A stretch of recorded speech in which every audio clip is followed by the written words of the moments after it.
What's up, everybody? I'm Mike Arce. Welcome back to another episode of the GSD Show. And today I'm here with Tyler Garns, the original Infusionsoft ninja and founder and CEO of Box Out Marketing based out of Carlsbad, California. And in this episode, we're going to talk about how to grow your business using marketing automation. If you own a gym or you need a gym, this is your guy. My name's Mike, and I help fitness studios that are ready to take action, work hard, and grow their studios.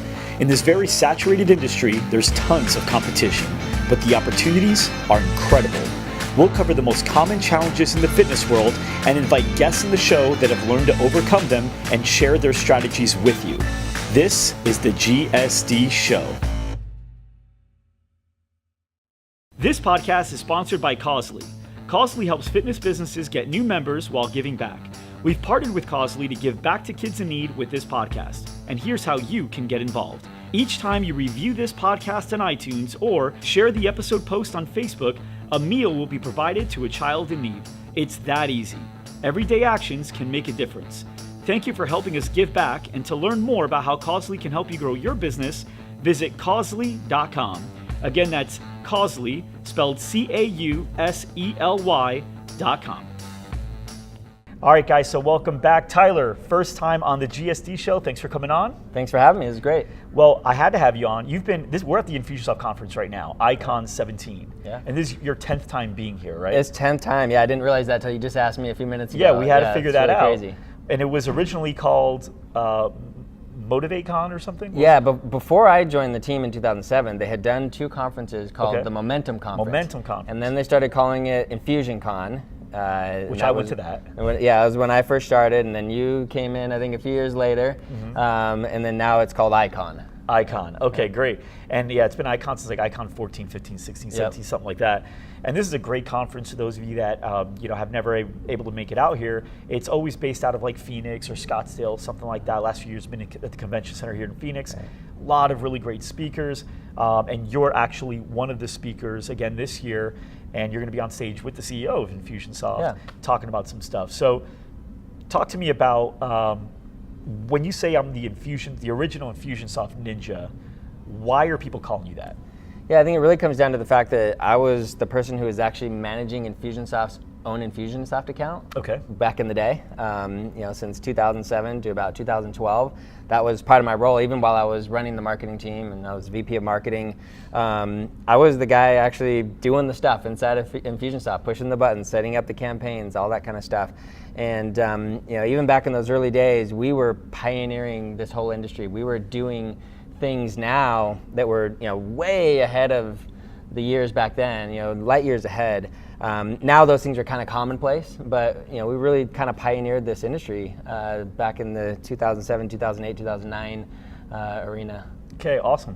And so with Infusionsoft, now those of you who haven't gotten a chance to see the episode where we actually had a representative from Infusionsoft come on and talk about what Infusionsoft was, you can go back there and watch. But to sum it up for the viewers that may still be a little unaware as to what it is, break down Infusionsoft. What is it?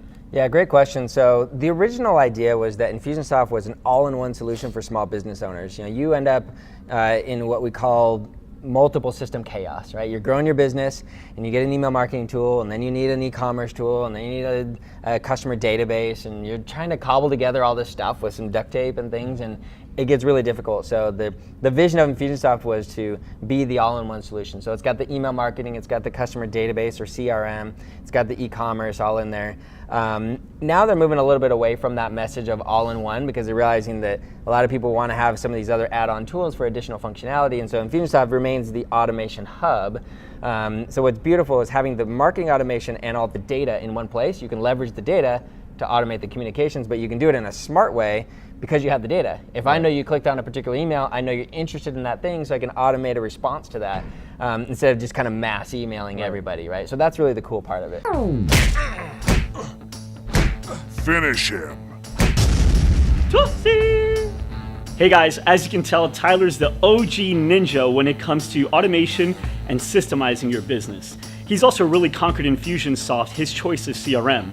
To get his free giveaway, 7 Infusionsoft campaigns that you should not be without, go to thegsdshow.com/E056.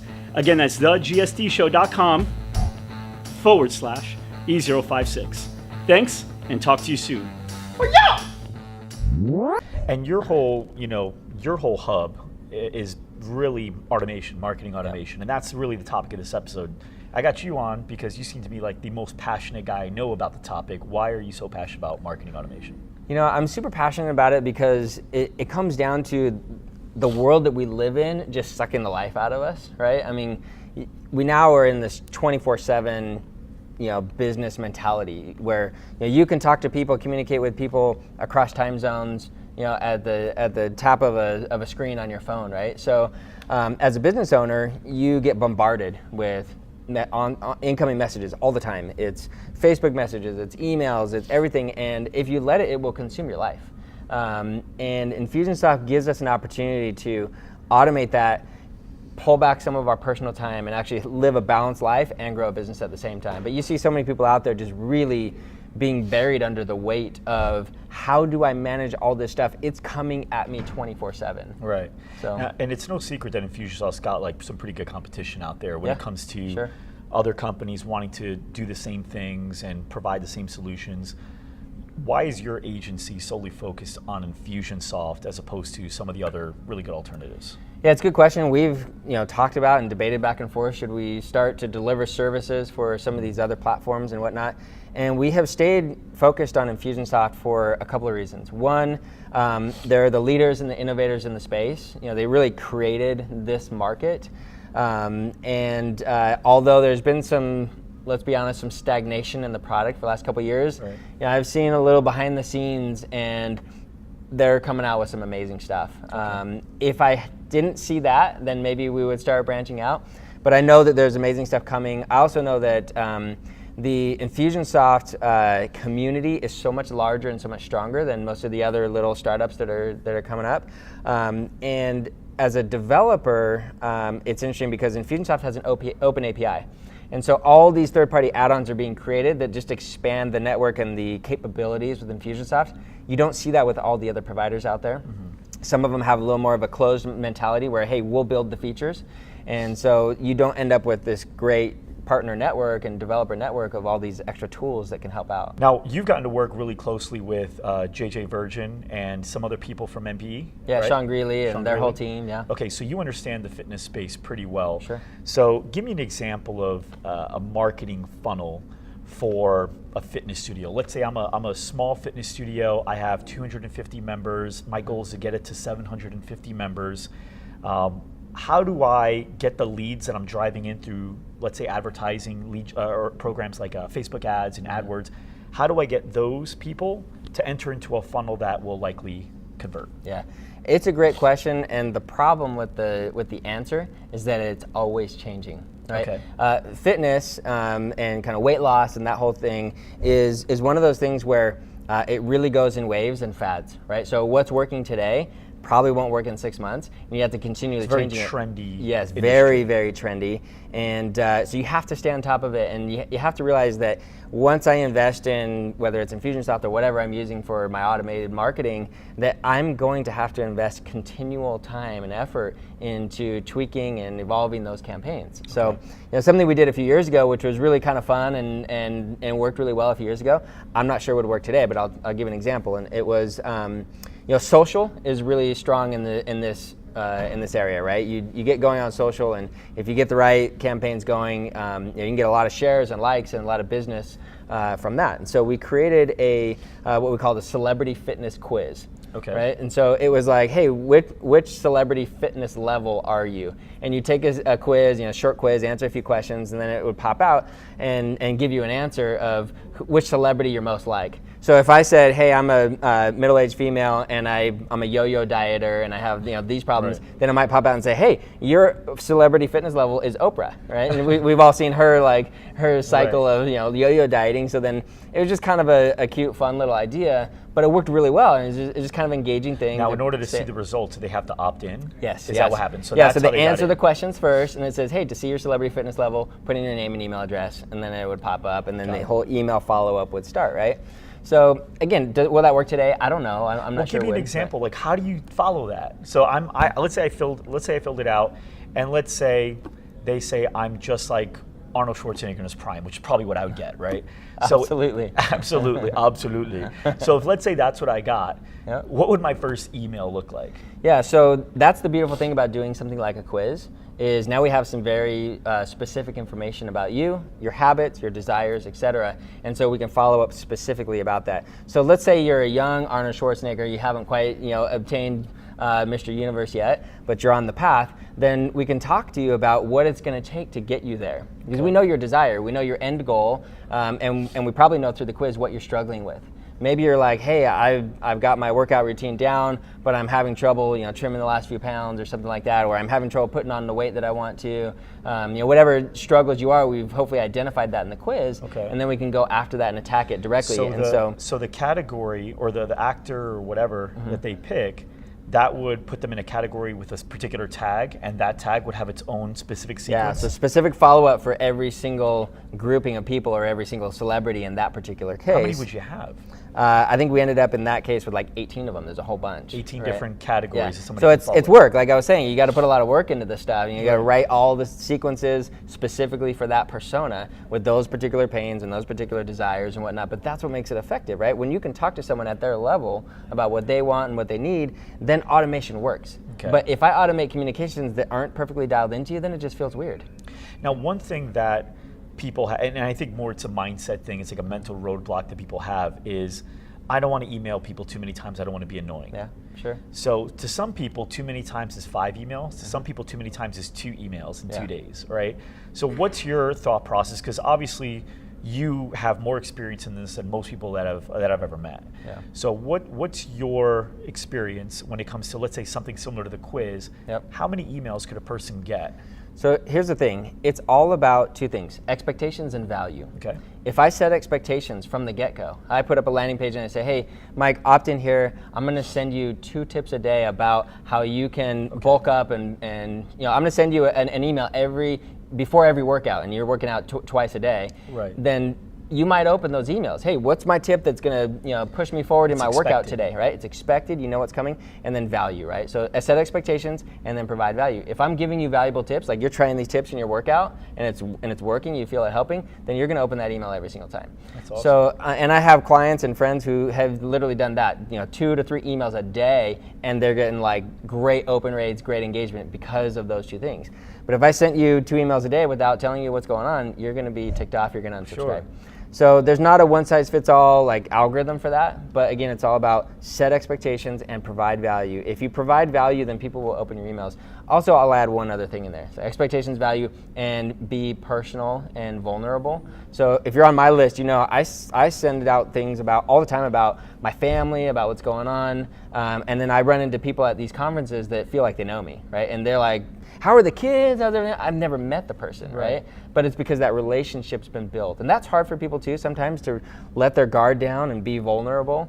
Especially when you're trying to set yourself up as an expert in the field, right? You want to present this image that you've got it all figured out, and it's hard to let them see behind that curtain a little bit. But once you do, people realize you're real, and they realize, and they think, oh, well, if he could do it, he's got 4 kids and all these problems and whatever, then maybe I could figure this out too. Right.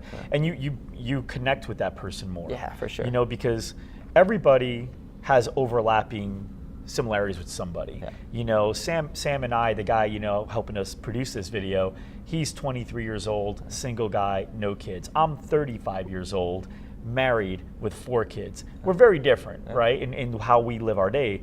But he loves watching the NBA, and so do I. Yeah. And if you watch some of my content, you'll notice that, I talk about my kids, talk about my wife, but I also talk about basketball. I use basketball knowledge probably more than anything. Yeah. But that's where Sam and I can connect. So even 2 people that are very different in a lot of ways in their life, if you let out enough information about you as a person, who you are personally, it's easy for people to start connecting with you on a human level, as opposed to just on this business, this is what you do, this is how I can use you to grow my business level. For sure. Right? Yeah, and part of that too is just thinking strategically and psychologically about what things you can share about yourself that they will connect with, right? So, we work with small business owners, and when I talk about the struggle that it is to be a small business owner. Right. And I can let down my guard a little bit and say, yeah, it's tough. I mean, you might look at us and everything looks successful, but here are the challenges we've been through. Here's the mental game that I have to battle, all the time.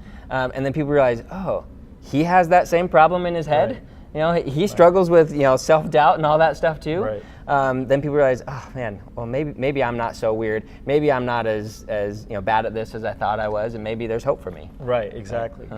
So now you do what you do very well, better than anybody out there that I could imagine when it comes to building these automation programs. And there's something that you just launched called the Infusionsoft Success Lab. Is that right? That's right. So tell me why you launched it and what it is and what the benefit is for a small business owner. Yeah, so here's the thing. Infusionsoft is this amazing piece of technology. And when people buy it, they're buying the dream of, with this, I can automate my marketing and my sales and everything's gonna be amazing and it's gonna be great. And the truth is, that is possible. But the vast majority of people get stuck somewhere along the way because of various different things. It's hard, they don't have time, they get into the software, and the software, I'll say, is not hard to use, but it's a little bit hard to learn. It's like a bike. I'd say it's like a bike. Most people yeah, are going to really need somebody bike. to hold. Yeah, somebody's going to need to hold. I mean, well, you see, when we think about bike riding, we go, oh, well, I learned it at 5. It should be simple. Right. You give that bike to an adult that's never ridden a bike, they're going to have as much challenges as a 5-year-old would have. And maybe even more because the fear is even greater. And now they're a little more top heavy. They're more top heavy. But do you remember riding the bike? There was like different levels. Yeah. In the beginning, it was just keep pedaling because you had somebody help you at least get started. Right. And then it was stopping.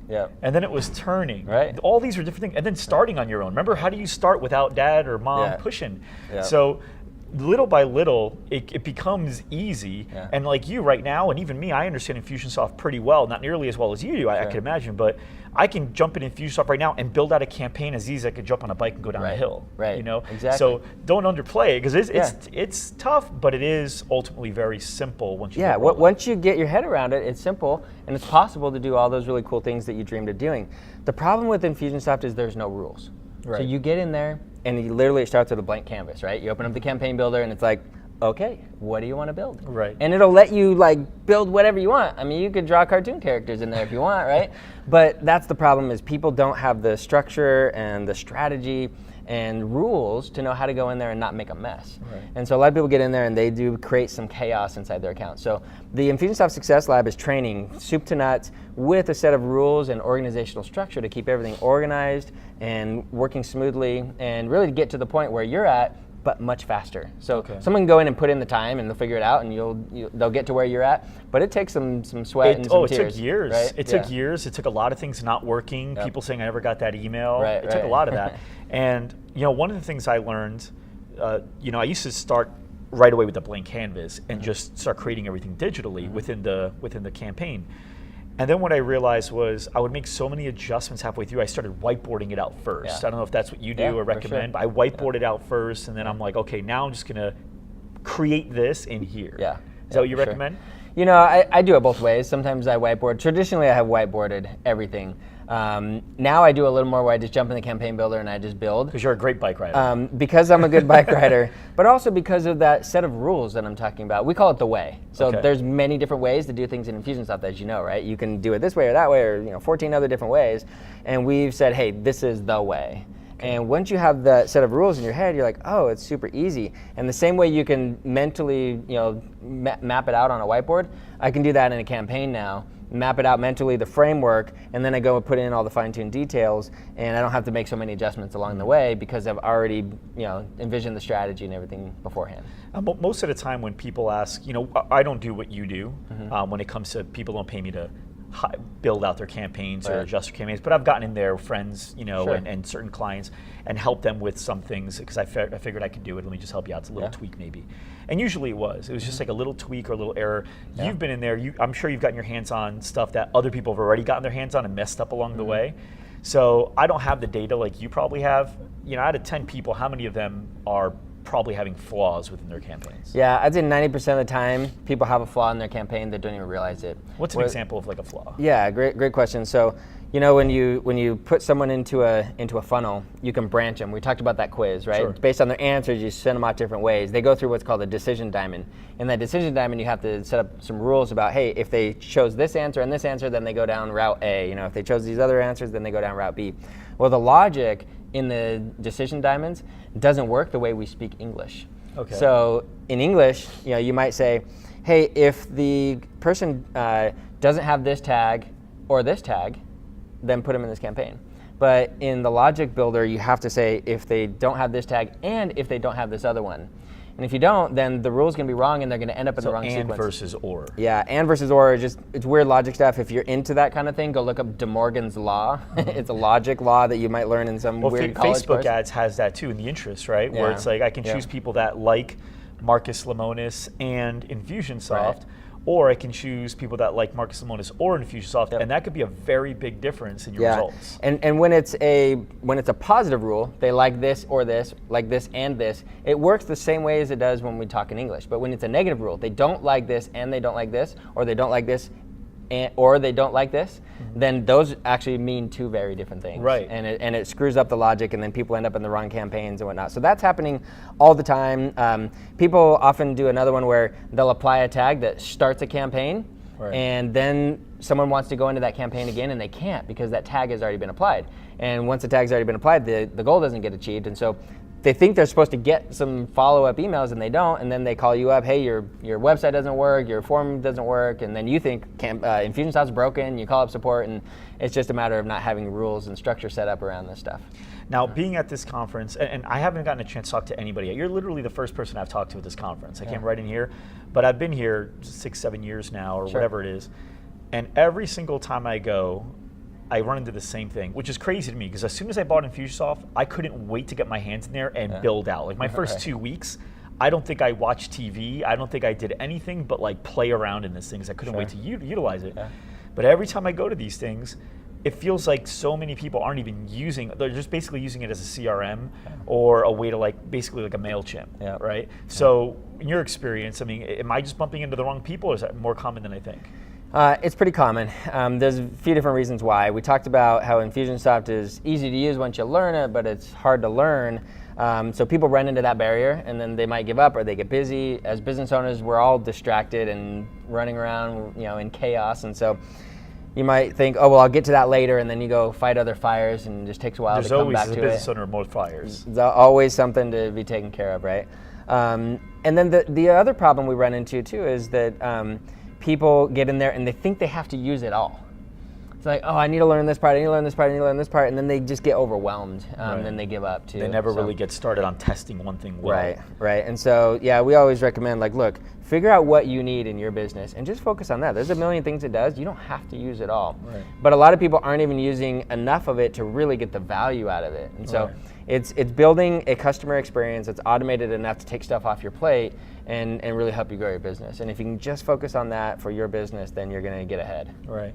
Now, one of the things that it's a rumor that's going around, and I don't know if it's true. I'm going to ask you. I utilize it. Yeah. The rumor is that email's dead. Email marketing is dead. So, marketing automation is really based around email marketing, right? I mean, there's obviously text marketing and stuff like that too, Sure. but email marketing is the core of a lot of it. So, with that being said, what are your thoughts on email marketing, whether it being dead or alive? Yeah, great question. So, no doubt, all these marketing tactics evolve and change, and we have to evolve with them. So, email is struggling compared to the old days. So when I first started Infusionsoft 10 years ago, you could send out emails and just get immediate engagement, and it was awesome. Nowadays, it's harder because people are more overwhelmed in their inboxes. Everyone's doing some kind of automated emails or automated follow-up. That alone doesn't set you apart, and you're just one of many. So you have to be a little better with the messaging. You have to be a little better with your connection with people and things like that. But when you look at the actual data, you're still getting $38 for every $1 you invest in email marketing. Really? And you're 3 times as likely to get a sale out of someone who you're emailing versus like someone who likes your Facebook page. And that's right? if you have a plan. Yeah. Because there's a lot of people that just will go, I haven't sent an email in a while. Maybe I should send Right, and something. they just send out a blast. And then they get nothing back, Yeah. and then they go, I didn't get my $38 back on that. So it's with a plan like what you are talking about, right? Having an idea. You've got to engage and have that, build that relationship and have a strategic way that you're moving people from an interested prospect to an engaged customer. Now, $1 and $38, some of you guys are naturally analytic and you're doing the math and you're going, okay, that's amazing. Some of you guys are far from analytic. So let's put it in better terms. For every $10,000 you spend in email marketing, it's $380,000 returned, right? Same math. Yeah. So really focus on how you guys can utilize it a lot better than what you're doing already, okay? Other than that, you have been a very successful business owner yourself. You founded your company. I'm sure you went through all the struggles that most people go through. I'm sure you didn't make a ton of money right in the beginning. I'm sure little by little you had to grow and then hit some sort of a, what do they call that, the bell curve, right? So now you've got it all figured out. You're on stage, you're speaking, people are calling you, people know who you are, they're running into you. You don't know who they are, but they seem to know you. So you're kind of like a mini celebrity to a really good group of people here. So I guess it's over for you. No more learning. It's all done. That's about the furthest from the truth. So you still read? You still go to things? Oh, I devour books. So when you say you devour books, that means what are you reading right now? So I'm always trying to get through about a book a week. A book a week. So sometimes I'm reading them, and sometimes I'm listening to them on Audible. I have an Audible account just on autopilot, it's just cranking out stuff for me. But right now I'm focused on becoming a better CEO. So I never wanted to be a CEO. That was never an aspiration for me. It was something that I was forced into as I started to grow this business. I actually hired someone that I would hope would be the CEO, and it occurred to me after some time that I have to do it. For whatever reason, sometimes that works, you can bring someone in from the outside, but I realized in our situation, I have to do it. I was very resistant to it. I didn't want to do it at all. Right. I wanted to just be the guy behind the curtain, pushing all the buttons and making stuff happen. So what was the switch? What made you finally do it? I realized that partly because of my history with Infusionsoft, my reputation in the market required that I be kind of the face of the company, and internally, the person that I brought in wasn't familiar enough with everything we're doing to be able to lead the team where it needed to go. That was a switch for me, and so I was very resistant. Eventually, I kind of owned up to it and started down that road, and now it's all about I see the limitations that I'm putting on the business.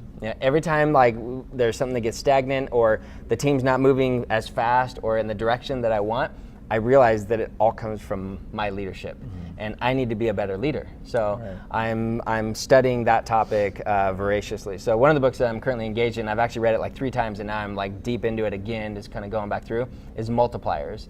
And it's a by Liz Waltz. Phenomenal book. Yes. That's the book I've read 3 times. I've had everybody on my leadership team read that book as well. Phenomenal book. Every time I read it, I get more insights into me and how I can be a better leader and how I'm currently being a diminisher, accidental diminisher.